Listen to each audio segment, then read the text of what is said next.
Hi everyone, welcome to the 12th Annual UC Davis Pre-Medical and Pre-Health Professions National Conference.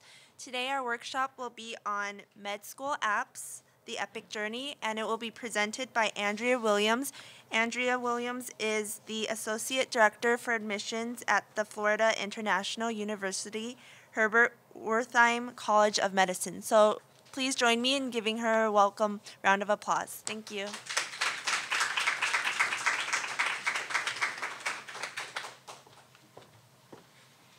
So good morning. Thank you all for coming out to hear about the epic journey. I am Andria Williams. I'm the Director of Admissions and Recruitment at the Herbert Wertheim College of Medicine. I'm excited to be with you today and to share what I've learned throughout this process. First off, we'll start off with the path to medicine. So many different students do this a different way. So from high school, you can actually go to community college and graduate with an associate's degree, and then go into a university and attain your bachelor's degree, which is a 4-year program usually, depending on how you started. You then go, some students decide to go to graduate school and get a graduate degree, while others go straight to apply to medical school. Once you're in medical school, usually it is a 4-year program. At the Herbert Wertheim College of Medicine, it is a 4-year MD program. And then you decide, once you're in medical school and you graduate, you match to your specialization or residency program. And depending on what you choose to study, it could be 3 to 8 years.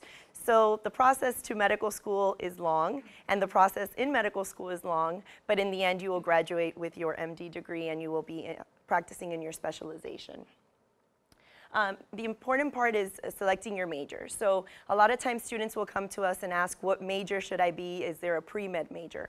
At FIU, for instance, there is no pre-med major. Most students tend to gravitate towards the sciences, so we have a lot of biology and chemistry majors, but that's not the only way to get to medical school. You can actually choose any major that you would like. So this is just the percentages, so we still have a lot of strong science majors getting into medical school each year, but we do have a lot of students with business degrees, psychology degrees, other humanities degrees. So there really is no right or wrong degree to get into medical school. You just have to complete the required prerequisite courses that you will need in order to get into the medical school that you choose.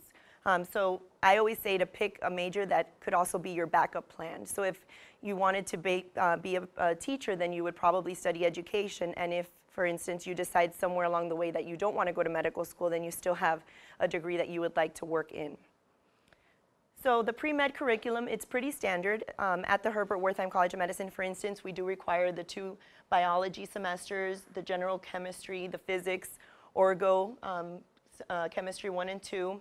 For math, it's usually college algebra and trig, and then calculus and statistics. Many schools are requiring biochemistry, or at least advising that students do take that. And then the sociology and social psychology.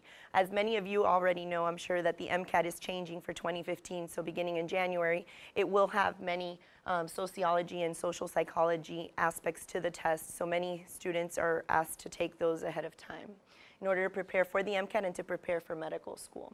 We also recommend physiology, cellular, molecular biology, and genetics. So these are all courses that will help you throughout medical school. They'll serve as a foundation for you. In regards to the academics, so it is important for us to know that you are academically ready for medical school. We never want to accept someone that we don't think will be successful in medical school, because it wouldn't be fair to the student to bring them into a program that is so difficult and so costly and then have them not be successful. So it is important that you have a solid BCPM, and that is your biology, chemistry, physics, and math GPA. And then your all other GPA encompasses all your other courses. We look at that and we want to make sure that you have a solid GPA and BCPM. Now, for instance, a lot of you, when I've met you yesterday, for instance, at the fair, we get the question, what is the average GPA? I always ask students to look more for the range of GPA, because you necessarily don't want to compare yourself to other students. You are your own person. We conduct a holistic review at the Herbert Wertheim College of Medicine, and most medical schools do a holistic review of applicants, and that means looking at the total person, so not just looking at a number. So it's very important for us to look at that range, for you to ask about the range of a school. Another thing that we will look at is the MCAT exam. So I know that that is a difficult exam for those who have taken it. Usually it is probably one of the more difficult parts of getting into medical school. But it is the medical college admissions test, and it is required by most medical schools. Again, I always ask students to look for the range of accepted applicants, not necessarily just the average MCAT score. So the new MCAT exam, as many of you know, is changing, and so it encompasses these 4 areas of information, and it is a 7-hour test, and it is very long and difficult, but most of you, if you have not already taken it, are probably studying to take it, and I'm sure will do well. So that's just one part of the application, which is the academic part. It's very important to also look for students with certain personal characteristics that we feel will make you successful for medical school. So some of these include leadership qualities. Are you a team player? So medicine is becoming a team sport, where it's not just about the doctor telling other people what to do, but rather working with other health professionals, such as nurses, public health, and social work. So we need students that are going to be team players in medical school and are going to be collaborative. At FIU, for instance, we have what is called the Neighborhood Help Program. And this is a program where our medical students work with students from public health, from social work, from nursing, and from law. And they go into homes and they talk to the patients, and it's a holistic approach to medicine. So it's looking at the total person, not just giving them a medication to fix some type of disease or illness that they're going through. So it really is about looking at things such as nutrition and other aspects to health that sometimes get left behind when we're just prescribing a medication. So it's very important that students learn how to work in teams and work together and learn from each other and not just try to do this on their own. Also, there's a strong motivation for medicine. So I wanted to ask, how many freshmen do we have? Any freshmen? We have 1 freshman. How about sophomores, juniors, and seniors? Anybody that's currently in the application pool? Okay, good. So a strong motivation. So you're going to be asked in every single interview or every time somebody gets in front of you, they're going to ask you, what is your motivation for medicine? So do you want to share your motivation for medicine? Sure. So what's your name? Story. I'm Cindy. Cindy? My story is my mom had arthritis when I was growing up, and I saw what she went through, and I really wanted to apply what I've learned through my schooling and through everything and try to help others that suffer from chronic illnesses. And I think my role is, I plan on doing something like internal medicine and specializing in something like rheumatology, which is I know it's sort of early on to know what you want to do, but it's something that I've really searched up, researched, and I really like that aspect. So thank you, Cindy, for sharing that. So you're going to be put on the spot, and you're going to be asked over and over again, why do you want medicine? Yesterday, we asked this at our table, and a lot of students were stumped by the question. And it's funny because they're coming to the table and they very much want to ask us, what is your average MCAT, what is your average GPA, and tell me about your school. But when you ask them, why do you want to study medicine, they don't know why. And it's important for you, if you're in this process, to really be able to tell somebody else your story and tell somebody else why you want medicine. And it has to be personal. The fact that Cindy brought up it had something to do with her mother and what she went through in her health issues, that's important. Because over and over we hear in admissions, I want to study medicine because I want to help people. But you can help people in many different ways. I'm hopefully helping many students get into medical school. So why medicine? You can study many different things to help people. And another common answer we get is, I love science. Well, you can do many things with the love of science and the love of those types of studies. So it's very important that you personalize why you want to be in medicine and why you want to study. It is a very competitive process, and you need to be able to stand out in that process and tell people a little bit more about yourself and how you will match and what your motivation is and how you will match the school's mission and goals. So we also look for students that are well-rounded. It's important. So every year, and you could look at the statistics, there are many students with very high MCATs and very high GPAs that do not get into medical school every year. And so somebody would ask, why? And that's basically because it's not just about only academics. We don't want people that are just going to study and stay in a corner and not do anything else, not apply it, not really help others, and not do this for patients. It has to be a patient-centered approach to medicine. So it's very important that we're looking for students with many different activities, many different extracurricular activities, and that they can also be well-rounded and be successful in medical school. We're also looking for students that are reliable and trustworthy, and that obviously the profession of medicine is a profession of professionals, and they are given the utmost respect because they make decisions of life and death, and it's important that you can trust your physician. If you went into your doctor's office and didn't trust them, you're not going to have the same relationship with that physician as you should. So it's very important that we look for students that are reliable and trustworthy. So these are the personal characteristics that we're looking for. And this should come out in your application, your MCAS application, which is your primary application, as well as the secondary application that you submit to each school, and also your letters of recommendation. So it's important that when you ask letter writers to write a letter of recommendation, that you're looking for people who know you well and that can speak about you and can speak about what you have done and what you can do in medical school. So these are all characteristics that should come out in your letters. I always tell students that when you approach a letter writer, you should ask them, are you comfortable writing me a strong letter of recommendation? What that does is give a letter writer an out. If they don't feel comfortable writing you a letter, they should not be writing you a letter. So this past cycle, we had a student submit a letter of recommendation, and the letter writer wrote, I don't know this student well. I told him I did not want to write a letter, but he insisted that I write a letter. So right now, that letter is actually a negative for him, and it is not a positive. So you should find people who are comfortable and who are willing and able to write you a strong letter of recommendation. Because many things through this process, we will never get to meet this applicant. We will just see who you are on paper. And so what the letter writer tells us is how you are as a person, and they give us a different insight into who you are and who you will be in medical school. So that's very important. So other parts of the application is the essay writing. So it is important, the personal statement, that's an aspect of the MCAS application. So that is your journey to medicine. So for instance, I'm sure Cindy will put that into everything that she told us into her personal statement. That's your road to medicine, your journey, and how you got there.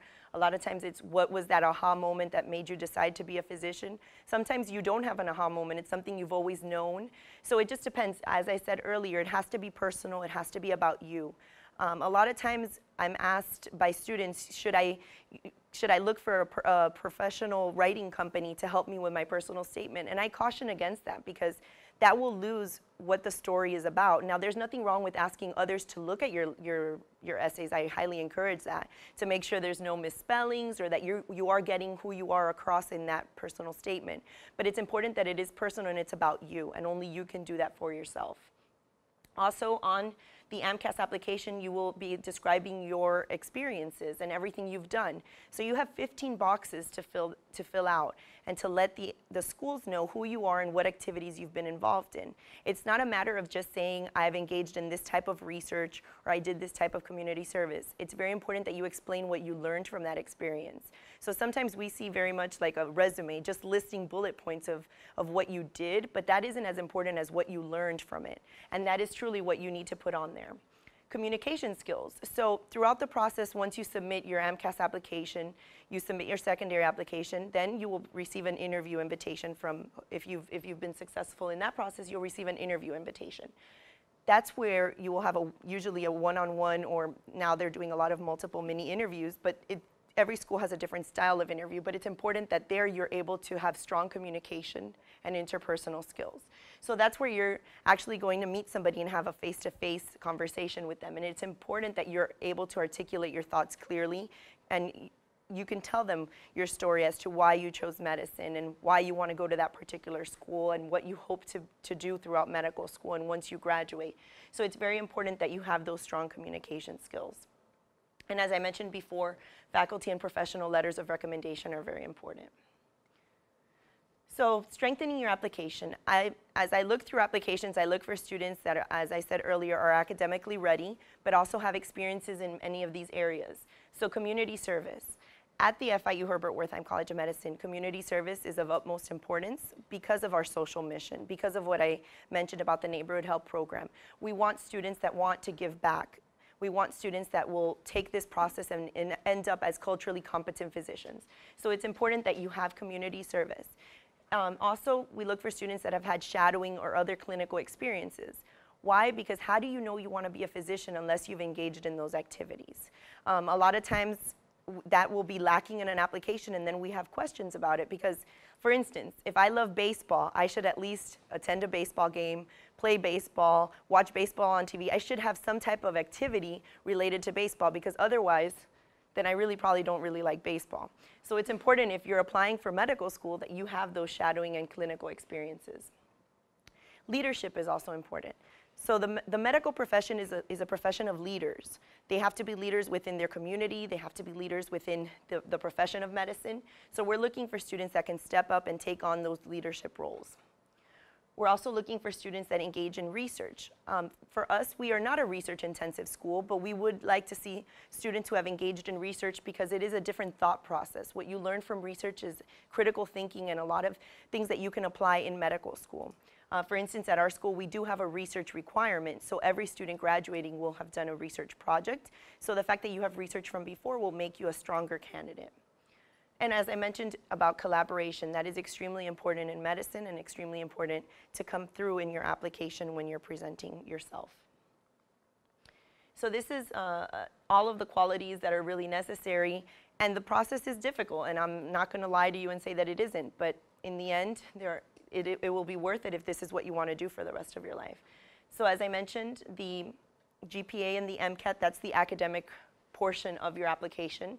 But then there's also the extracurricular activities, which is what we'll present if you are a well-rounded applicant. We have a lot of marathon runners, people that do all types of dance and music and painting and photography. All of those things will be who you are when you're not in school, and those are your extracurricular activities. The physician shadowing and clinical experiences, the research. The essay writing will come through in your application and your personal statement. And communication skills throughout your interview, and then the faculty letters are just an additional way for us to find out who you are. So the medical school application, as I'm sure you probably know, AMCAS is the primary application that you submit to many schools. You can choose as many schools as you would like. And through there, you will then include your extracurricular activities and your personal statement. Your letters of recommendation also go through your AMCAS application. And those are from faculty members. It could be from physicians you've shadowed, as well as research mentors. And then each school has what is called a secondary application. So that's where you get to personalize your application to that particular school. So the AMCAS is very general, and it's just who you are. And then the secondary application is where you can let the school know why you're choosing to attend that school. It's important that you do your research. It's important that you know why you want to go to that school. It shouldn't just be because you looked us up on the MSAR and you said, well, that's, I'm going to pick these 5 schools because they're in Florida. You should really try to have a connection with the school that you're applying to and know enough about the school that you can let us know why you chose us. We've seen applications that list the wrong name on a secondary application. That's a no-no. You definitely don't want to, you wouldn't want to go on a date and call somebody by the wrong name. It's very similar to that on the secondary applications. So you need to be careful, take your time filling these out. For us, we require 4 additional essays, and a lot of it has to do with teamwork and collaboration and why you want to come to the school. Every school has their own personalized secondary app, but it's important that you fill these out and take these seriously and take your time doing them. And then you will also have to submit to AMCAS transcripts from all courses taken. Yes? Do withdrawals count against you when you're applying to different schools? I would say that it depends on the reason. If there's a significant number of withdrawals, that could actually count against you, because we want to see someone who could start something and complete it. But if there's some type of reason, maybe in one semester there was a medical issue or something, you could let the school know depending on what the reason is, and that is something that we've seen students that have had to withdraw, and that's understandable. But it just can't be a pattern of behavior that you're continually starting something and not completing it, because that might bring into question. So it just depends. It's very specific to the situation as to why a student had to withdraw. So the admissions process is fairly transparent at FIU. So we do have a holistic file review. We look at each application holistically and individually. We try not to compare students to each other. We look at what you bring to the table through your AMCAS application, the secondary application, and the letters. Out of that process, we will interview a number of students, and then throughout that, once the students are interviewed at our school, it is a semi-blind interview process, but it's important for you ahead of time to know what interview process will be done at the school that you receive an interview invitation for. And then you will then be presented at an admissions committee, and they vote on either to accept or not accept a student. Students could be on a wait list, depending on, or alternate list, until orientation, depending on how many people decide to attend the institution. So is there any question about the application process? Just a little bit behind with the strength of the application. You mentioned the area of research. I was just wondering, does it have to be related to the field of like biology or chemistry, or does it have to be, or can it be any other field of research, like maybe I don't know, physics or astronomy? Right. So for us, every school is different. So you would have to find out the schools that you're applying to. For FIU, for instance, we do not require that the research be in a certain area. Just the fact that you've done research will solidify and strengthen your application. So it really depends on the school specific. There are schools that are more research intensive and they might require something different. But for us, something, even social science research will count towards that. And so we're looking for students that have done research, but not one specific type of research. Yeah. Is every applicant sent a secondary application? At our school, every applicant is sent a secondary application. We do not screen for secondaries. At some schools, they will invite you to complete one depending on certain criteria. So we want to give everyone a chance. We want to make sure that everyone has a fair chance to apply, and so we don't screen in that regard. If I'm understanding you correctly, like for instance, the research I did for my master's thesis in social science would count as research, yes, versus just scientific research. Yes, definitely. And you mentioned shadowing, but I've heard from other conferences or just other admissions panels and stuff like that, they tell you to not put shadowing experience that you can't kind of back up with a letter, because it might seem as you did a lot of shadowing, but you didn't get a letter or a strong recommendation or a strong experience out of it. Mm-hmm. So what is your perspective on that? My perspective, well, you don't only want to present a lot of shadowing and not something that you've actually done. Hopefully you can also do something clinically, because we want to make sure that you have a real world experience on that. So just watching someone do their job gives you an insight to that, but then hopefully you're able to also do something else. But I feel that shadowing is important, and I would not tell you to leave it off your application. So it just depends. Like if you did, 40 to 60 hours, but you didn't necessarily get a letter from that position, would be. For us, it would be. It's important to, as I said earlier, not just saying that this is what you did, but maybe some type of patient interaction or something that you learned from it, some type of connection you made. That would be important to include. It's not about the hours. We get this question a lot is, so I've done 100 hours of shadowing, is that enough? Well, it depends on what else you've done. There are students that have to work throughout undergraduate career, they might have families, they might have other things, so maybe they don't have as many hours, but they have significant and meaningful experiences in which that they've learned something and they bring something to the table with that. So that's the only thing I would say about the hours, is we don't have like a certain number of hours. There's no magic equation that will suddenly say you have enough hours. It really is how many you can do, what you can do in regards to maybe you're also doing research, you're also doing community service, so you have to balance. You're not able to do everything, over 100 hours, and that's fine and understandable.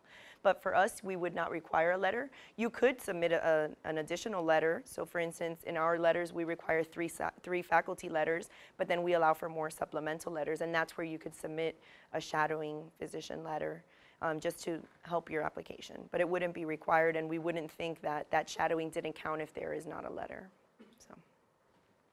So I'm not entirely freaking out, but to a certain extent I am.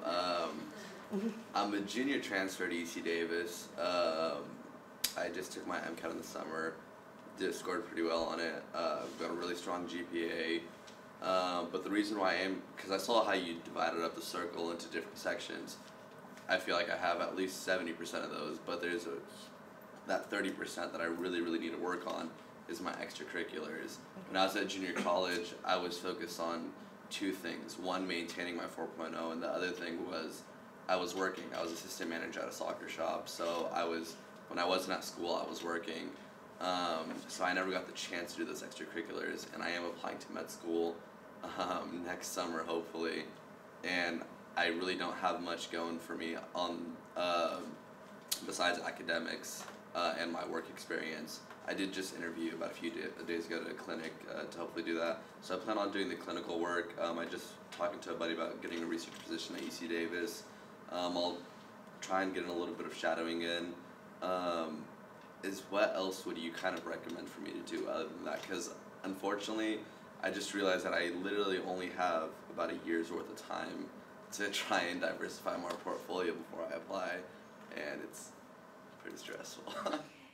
So you bring up a funny point. So pre-meds by nature are very neurotic, and that is something that I've learned throughout working in admissions, in that you guys really want to cover every single thing. And I put up that circle not to say you had to have everything on there. So you're going to bring a different perspective than maybe she will bring to the table. So it's not to say that you have to have this checklist mentality of, have I done all these things? You have to present yourself as an individual, so this is who you are, and that's very important. So when I was asked to do this workshop, I'm not necessarily somebody who enjoys public speaking, and so it was supposed to be somebody else who was going to do it.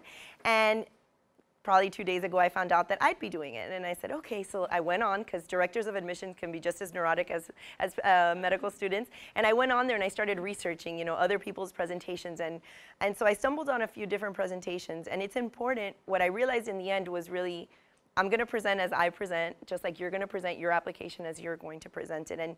And we're here to try to help you and give you the advice and but that's not to make you nervous or freak you out in that you think you're not going to be successful just because you may not have what the person next to you has.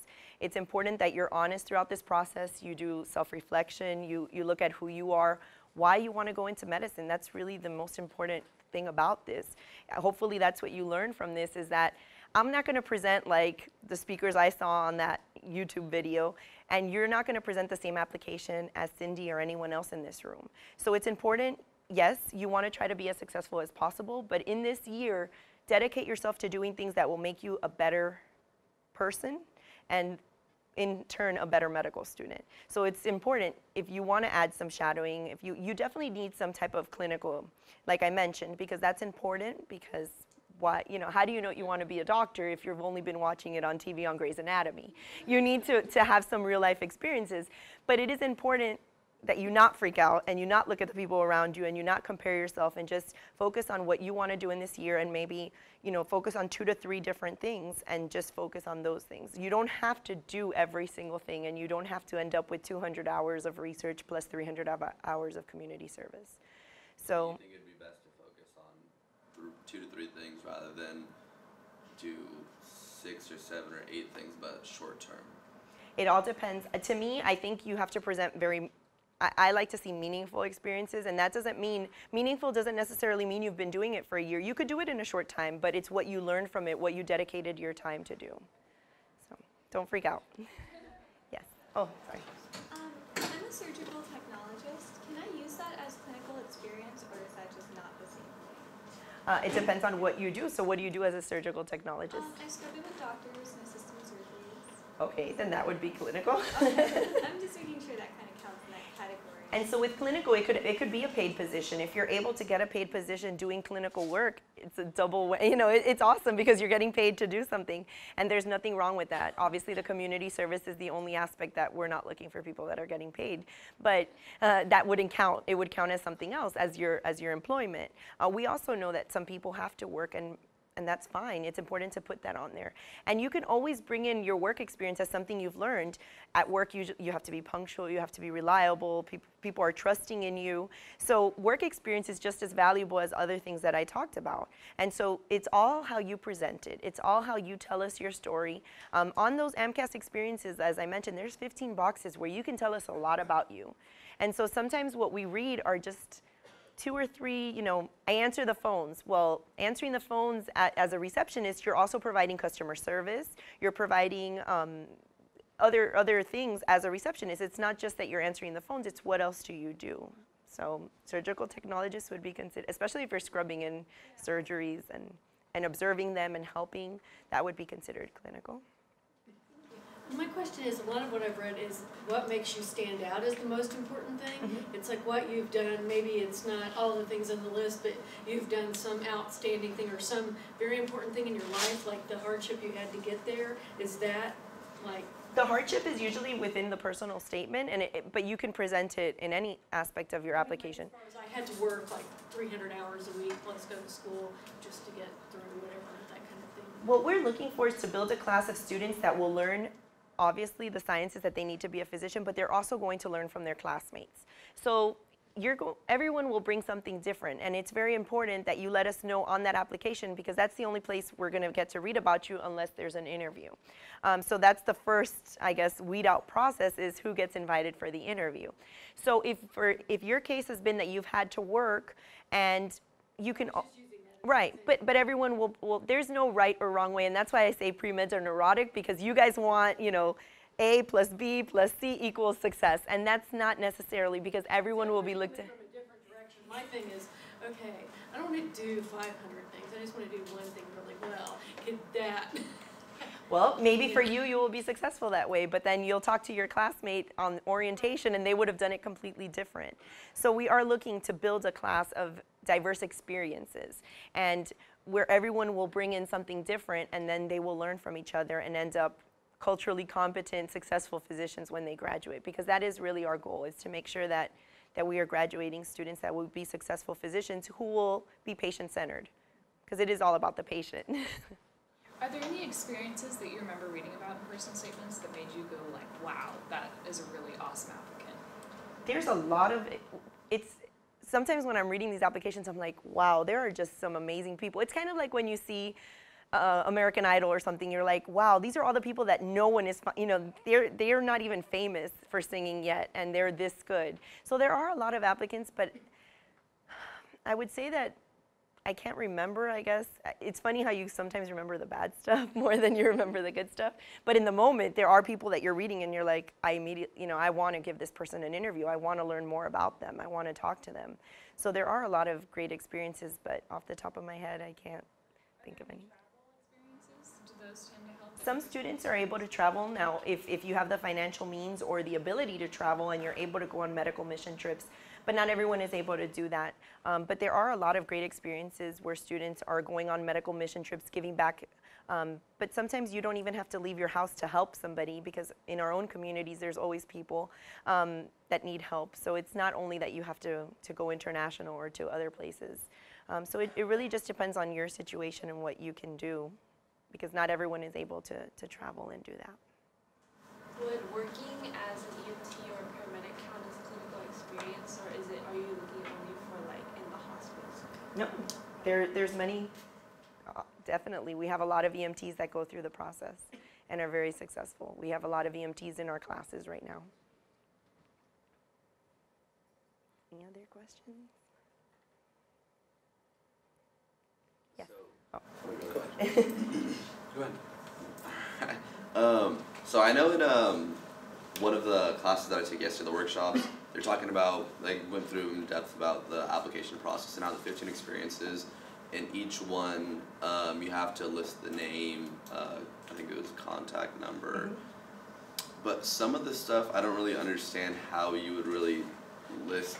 So for instance, when I came back here, I lived overseas in Libya, which is North Africa, for 4 years.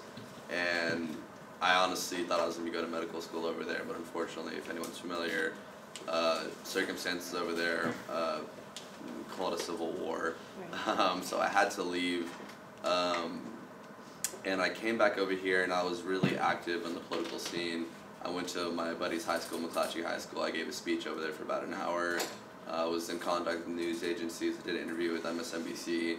And I want to kind of include that, but I don't know, how would you really put contact information for something like that? You might not be able to have one specific contact. Maybe the person in the high school that you worked with that invited you to speak. You could list them as a contact for that specific, but then you would really want to explain what you did and letting people know who will be reading the application under what context.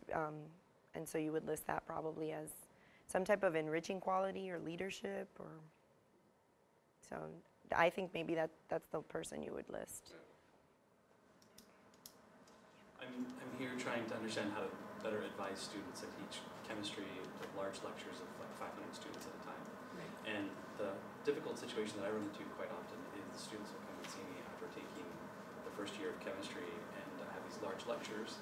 And I've never really seen their face in my office before. I don't know them, but they've gotten A's in both my classes, for example. And they're asking me to write a letter of recommendation. That's a really awkward position for me to be in, and I've tried to compensate there in certain cases to manufacture a circumstance where I could get to know them better. But in the end, it felt still a little concocted. So I'm wondering if you would have any advice for me and any advice that I could give the students in those cases. So a lot of the science classes are very large. And so what we tell the students is go to the office hours, make those connections with the professor, ask questions, be engaged. Unfortunately, if they've already gone through the class and then they realize I haven't done those things, then it is difficult for a professor to write a letter because we already see their grade. So seeing a letter that says they got an A or they were number 3 out of 45, or number 3 even out of 500, yes, it tells us they're a good student, but we see that on their transcript. So we want more from the letter writer. So I understand it's a difficult position that you've been put in, and a lot of professors will then at that point say, okay, if I'm going to write you a letter, then I'd like to interview you. I'd like to, as you said, some type of situation, maybe if you're having an activity, invite them to it so you can see how they interact and you could see a different perspective about the student. But we do encourage students to go to office hours and get to know the professor, that if that's who they want to write their letter of recommendation. Sometimes we'll see letters of recommendation from professors where a student maybe didn't do as well in that class. So it's not only the A's that we're seeing, but maybe that was the professor they were able to connect with, and then the professor can tell us this was a really hard course and they still did as well as they could. They were persistent, they showed up to everything, they were doing something. So it's not only going after the teachers or the classes in which you got an A. Sometimes a letter from someone where you got a B telling us about your persistence and your dedication and how you didn't give up sometimes gives us even more insight than just the A classes. I would tell students to definitely try to make those connections ahead of time. We're seeing a lot more non-traditional students who have now graduated and maybe deciding to go into medical school 2 or 3 years later. And so when we're asking for science letters, they're like, well, I took my science classes in undergrad. So if you're thinking of going into medical school or something, continue trying to have those connections with the professors that you think you will be asking for letters. Sure, of course. So when I think about the students that I've had that have had me in chemistry class for a year and then have served as a TA for me, I have a lot of really good experiences to draw from with those students.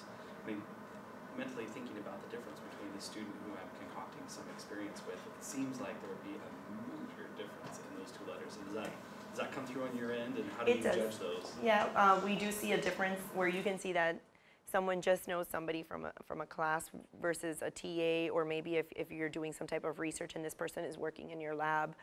We do see that, and we can tell if it's an average letter, which is still not bad. It still isn't what I said earlier, which is I don't know this student and I really didn't want to write him a letter, but he insisted, so here it is. And then so we see those average letters, and then we see the ones that you can tell that there is a connection and they really do know them. On a lot of letters we see, I interviewed the applicant, I asked him why he wanted or she wanted to go to medical school, and she told me, and you can see those connections, and you can see that you've gotten to know them, even if in the large lecture it was difficult to get to know them. Now that they're asking you for a letter and they want to go to medical school, where you can write that letter for him or her. So it is difficult, but hopefully, and sometimes it is a reflection of the students sometimes when they go after the wrong letter writers. And so if they've only had 3 letters to submit and they have 3 really poor or average letters, you can see that on our end as not being a person who really made those connections and really went after or asked people that could really write strong letters. Every school is different, so at FIU we will be changing our letter requirements, but in the past it has been 2 science letters and 1 non-science letter. Sometimes for the science majors it's hard with the non-science because they took a lot of that in their freshman year, and so now it's funny how you have different people calling you with different issues. So you have the non-traditional students, or the students who didn't, who just took the prereqs, and so those are the non-science majors. Their difficulty is with the science letters because they are usually large classes where it is difficult to make those connections. And then you have the science students telling you, oh, it's so hard to get a non-science faculty letter. So I guess, but for us, we do require 2 science right now and 1 non-science. And then they can submit supplemental letters from research mentors, physicians that they've shadowed, maybe they've done some type of community service with someone extensively, and they'll write. We will be changing it to 3 faculty letters. So we still want them to be academic letters because they are applying for the position of a student. So we do still want to see what their faculty are saying, but not necessarily making it so difficult and rigid with 2 science and 1 non-science. So we will be changing that. Yes? On that front, with individual letter requirements, how does a committee letter affect those requirements? Because it can be kind of hard if you're going through your committee to meet all the various piecemeal requirements of the different schools. So if you're fortunate enough to come from a school that has a committee, we welcome those letters, and then the requirements, usually within the committee, they will require some faculty letters, so that's fine. We definitely love to see committee letters if that's available. Unfortunately, not every school has that, but if you have a strong advising, we'd love to hear from the committee, from advisors, and that's very important. So that kind of, at least at your school, kind of waives the particular requirements. Right, because you are still getting, we are still seeing letters, and they do their own. Right, and usually they will interview the student, they'll talk about the student and give us at least a recommendation. They're like, tell us your life story. Yes. Everything you don't want the med schools to know, and we'll spin it for you like they're crazy. But usually schools with committee letters, it's helpful for us. Thank you. Yep. Any other questions? I don't know how we're good for time. Yes. You? Oh, you said 5 minutes. Okay. I thought you had a question. Yes. So for like big lecture halls, I was wondering if you have a better connection with the GSI who's teaching the discussions, will schools accept joint letter of recommendation? We will. We will. So it just, like I said, you really need to do your homework and look at what schools will look for. That's the other thing. Sometimes, you're focused on these 3 or 4 schools, but then later on you add other schools to your application, and then maybe you don't meet their requirements, and you don't ever want to be taken out of a process just because of a letter requirement or something. So you definitely need to look at all the schools and their different requirements. We would accept a joint letter because sometimes that's who you get to know in those large lectures. So we would like to know that as well. So pretty much what I do want you to take away from this is not to freak out when you go to these types of workshops and not think that you're not good enough. Give it your all, do what you have to do. When you go to these recruitment fairs, usually you're sitting in front of the director or a dean of admissions. And so just going up to the table and asking, what's the average MCAT, what's the class size, all of that stuff is stuff you can find on the MSAR, which is available from the AAMC. So those are not things that you should really be asking at these fairs. It's important that you let them get to know you. We wanted to know, we had a lot of students come up to us yesterday that are in the applicant pool and have actually applied to FIU, Herbert Wertheim College of Medicine. And so we wanted to ask them, why medicine, and why do you want to come to our school? And we want to get to know you because that'll give us a different insight into who you are. So hopefully you're finding out, you could find all that other stuff online. It's important to try to make those connections with the different directors and deans of admissions and find out if you are the right fit for the school and if the school's the right fit for you. Sometimes your learning style or what you want to accomplish may not fit with that school's goals, and that's fine. There's over 140 great medical schools, and you'll all end up as MDs. It's just important that you find the one that's right for you. So thank you very much for taking the time.